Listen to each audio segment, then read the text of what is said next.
Welcome to another episode of Growth Marketers Podcast. I'm Solomon Timothy. And I am Taylor Rowe. Today's episode was a short one, but I think it was a good one. We talked about account-based marketing, which of course is a big buzzword today, and a lot of B2B organizations specifically are struggling to kind of find their way in this digital landscape and looking for creative ways to pinpoint key accounts that they have identified as ideal customers or ideal sort of product fits for them. And so we talk a little bit about the idea of account-based marketing. What does it mean? And how can you apply this in your business, no matter the size of the organization? So hopefully you enjoy.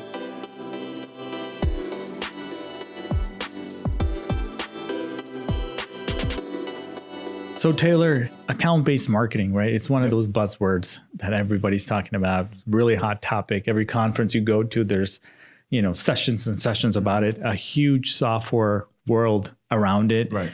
Companies are trying to be strategic in how they spend their hard-earned dollars. So can we chat a little bit about, the concept, the philosophy, and our views on it, right? And how somebody can take that and apply to the marketing that they're already doing. Sure. Yeah. Like you said, it's definitely a hot topic when you talk about account-based marketing. We work with a lot of B2B companies here, and it's always a key component of the strategy, or at least a key challenge, right? Is when you rely on a outdated marketing strategy, you're not able to get in front of key accounts. You're not able to, kind of pitch your value when you may be providing something very, very specific that's very valuable to a certain organization.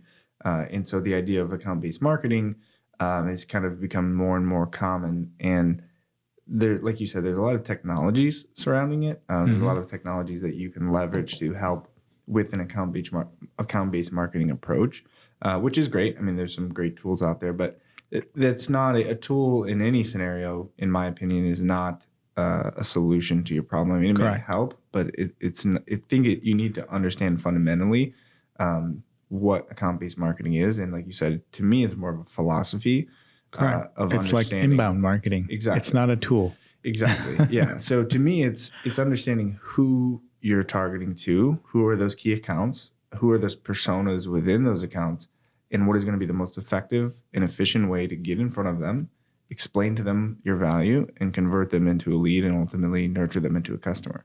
So the same strategies would apply. And I guess the other caveat to that is alignment, right, with your sales process and the decision-making process. So when you talk about, a true account-based marketing approach, to me, would be starting with the sales team, probably. Say, okay, what key accounts are you going after? Why have you identified these as key accounts? What sort of criteria makes up an account? And then from there, we have to look at additional and alternative ways to supplement the sales efforts, whether that's education-based content that we're creating, promoting. We're targeting people on social media with ads. We're running search campaigns that are in line with the overall research and decision-making process that type of organization or persona would be, whether that's, key collaborations with other organizations that would allow you to get in front of them, event-based marketing. I mean, there's a lot of things that encompass that. And that's why I say it's much grander and much more broad than just a tool, because a tool by nature is sort of confined to those technology platforms that the tool has access to. Right. Whereas if you look at it more of a philosophy, say, okay, if we're trying to get into this account, let's look at every single thing that we're doing and how we would change that or modify that in order to fit that strategy that we're going after. So and to your point, when you're talking about a tool, in my opinion, I'm a very tool guy. You might need more than one tool to do account-based marketing. So that's why more of a reason why it's not a tool. Right. Yeah, you probably will. You're going to need 5 tools to do it, properly. So I guess one way to visualize it is, and when you study account-based marketing, it's like an upside down funnel where it's narrower at the top because you want to find, like you said, the persona, the person, the kind of companies that you're trying to target. And then you go dig deeper into how you can solve for that persona, right? And then you find the influencers, you find the people that would help make such a decision, and then you give them tons of content, but in the top, you only have few, one persona, two, maybe three. Right. Whereas the traditional funnel, it's everybody goes to the top. You're trying to spread the word to anybody and everybody, and the few would convert to a lead, and then you nurture it and you close. Right. So who would you say is a good fit for this? If you're, is every B2B, should every B2B company be doing account-based marketing? Is it big ticket items, small sales? What is a good fit for? I would definitely, you should take a look at your current funnel and see, are you doing a broad approach, and is it working? Right. That's the first question. I would say the higher the ticket is, the longer the sales cycle. You don't have time to waste to nurture people that may or may not be a good fit. You want to make your landing pages speak very specifically to, maybe down to the title, right? If you are a CFO, then they're going to care about something else than a CIO or CTO or whatever else. So I would say more in B2B, in my opinion, and the bigger, more complex sale it is, you want to optimize it for something like this. Right. Now, you could still have a traditional funnel running. You could still create content. You could still create podcasts and all those things.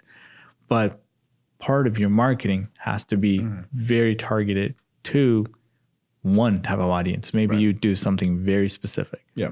Yeah. And see, to me, that is all of those other tactics or strategies are part of that greater account-based marketing approach, right? Like you said, creating content, blog posts, ebooks, downloadable assets, creating a podcast strategy. The difference lies in the execution, right? Are you creating, like you said, a broad number of we're just creating podcasts about everything in our industry, or hey, we're trying to get into these 3-4 key accounts, so we're going to create a whole content strategy around educating them and trying to get in front of them, and like you said, promoting that content or promoting that overall approach to everyone who's influencing that ultimate decision. So you might be going after the CEO, but then you have to look at who reports to the CEO, who's lower in the procurement department or logistics or finance or whatever that may be influencing that ultimate decision. And each one of their pain points, like you said, someone in the finance department may have different pain points or different goals that they're trying to accomplish. Everyone's trying to do their job, right? I think you really have to get into the heads of your personas and the influencers of that overall decision making, and just kind of understand, what is important to them. They care about saving money. They care about making money, right? Those are two different things. They care about improving efficiencies. They care about employee turnover. Do they care about, client satisfaction? There's some sort of goal in mind that each one of those employees has. Correct. That leads to their department, that ultimately leads to the overall success of the company. So you need to make sure whatever that messaging is, that is, of course, applying to the product that you're trying to sell or the service that you're trying to sell, that you're speaking to the right person with the right message. Otherwise, it's, why do they care about it? With LinkedIn ads and Facebook ads, you can target specific companies, right? So the benefit of it is that if you have content that speaks to that particular title or role or function, you can create content and just promote it to those types of people, right? You can also do all sorts of, email appending tools now to find the email addresses of that person and then send them a content piece. Right. Say, hey, I noticed XYZ, and here's a piece of content that we've created, and they would be more than glad to download it if it's, speaks, very specific to them. Again, from just the traditional funnel to looking very specific to account, everything that you talk about in a regular digital marketing campaign is applicable, right? The goals part is applicable. Is it data driven? Absolutely, right? You're still buying ads. You're still doing the same stuff. You're looking at engagement. You know what I mean? Everything that you do is right. It's just a little more specific, right? Because if it's a little broader, and it could be B2B, or if, it's easier to kind of compare when you talk about a B2C strategy where it's consumer based. It's a little more broad. The product maybe that you're selling or the service that you're offering can apply to a lot more people. That means is that the pain or the challenge that you're providing a solution for is also much more broad, right? So the content marketing strategy, all those sorts of things, you're marketing towards that persona, but the persona is just, there's a lot more people that fit that persona, and it's not mutually exclusive, right? You and I can have a product that people could market to us that would apply to both of us, that would save us both time, money, energy. We'd both be interested. And that, you can also, there could be a product that markets to you that doesn't apply to me, right? So it's not mutually exclusive that, hey, this is the only thing you can market to this individual. Whereas an account-based marketing approach on the B2B side, if you really have to hone into it very specifically, sure, a lot of times it doesn't apply whatever you're trying to, that pain point, the value that you're bringing with your solution doesn't apply to a large group of people, which is why it's more elusive, which is also why it's more valuable. Once you get that customer as a customer, typically it is a higher ticket item, which means it's worth putting in that effort to create a very, very, very targeted marketing strategy that just wouldn't make sense for somebody who's selling something that's more transactional. Correct. And I guess the best way to sum it up is it is all about quality versus quantity. Mm-hmm. You're going as deep, like you said, as possible. And because of that, companies see results and now they're heard. Mm-hmm. It's like, oh, account-based marketing, it's the way it's the way of the future.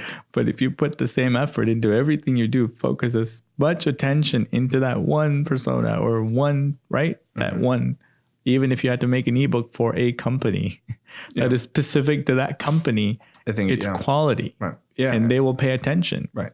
Yeah. And I think the more custom and the more personalized you can make it, the better chances you're going to have of gaining their attention. I mean, we've had clients, like you said, that you make an ebook that is specific to that company or that account they're trying to get into.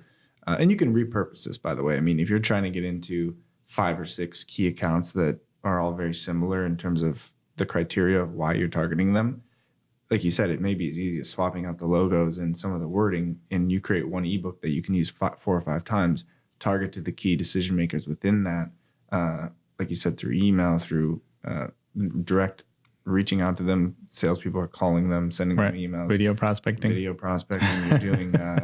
You're doing LinkedIn ads, Facebook ads, all those sorts of things. Obviously, if you have a large enough volume. So that's very specific. We've had clients that send, direct mail or something like that. I mean, if you do custom packaging or you do labeling or whatever that is, and you're trying to get into account, send them an example of a package that you would actually make for them. That is much more high touch. Personal. It's unscalable, of course, but you get that and you can actually see it. It goes a lot further than cold calling somebody and saying, hey, look, we make custom packaging. Would you like to see all the options that we can, make for your organization? Send it first, do the research, then ask for the call. Make the design, create it, and send it out. Right. I mean, and that's a way different approach. And that is a more tangible way to think about it, but that's how account-based marketing works. We're just leveraging multiple channels other than just a physical product that you're selling to them. We would be doing that across digital platforms, looking at, like we said, event-based marketing or podcasting, whatever that is, applying it to those personas and to those companies. Right. So I'd say the 3 major components would be, who are we trying to reach? The account, right? The specific, as detailed as you can get. Now knowing all the details, there's so many websites out there that will give you more information about the company than you can imagine. Right. And then what do we say to them is the content. That's the part or the variable, like you said. It could be a box. It's whatever, personalized, customized. As custom as you can make it, maybe engrave their name on it, right? Right? And then how do we give this information to them, whether it's through digital media, through LinkedIn ads, through in-mail ads, through Facebook Messenger ads, whatever that might be. Yeah, no, that's a great way to put it, because that goes back to, like we were saying about it's more of a philosophy than a tool or platform, because those first 2 are tried and true, whether you're marketing to an end consumer or to an account, whatever that is. You still need to understand who you're marketing to, what we're going to say to them and why they should care about it. And then what is the vehicle which we're going to deliver this message. And that's where we look at the different possible platforms. That's when you can implement some of those technologies that are really good at getting in front of the right people. Correct. But if you don't know those first 2 pieces of the puzzle and you don't have that locked in, and that's not been tested and proven that works, you're going to be wasting a lot of effort. Absolutely. Maybe in the future we can interview some tool providers. Yeah, I think we should. All right. Anything else you want to add? No, that's it. Well, thanks a lot for tuning in. As always, we'd love to hear your answers to your questions. And our email is growthmarketers@oneims.com. And I'll see you on the next episode.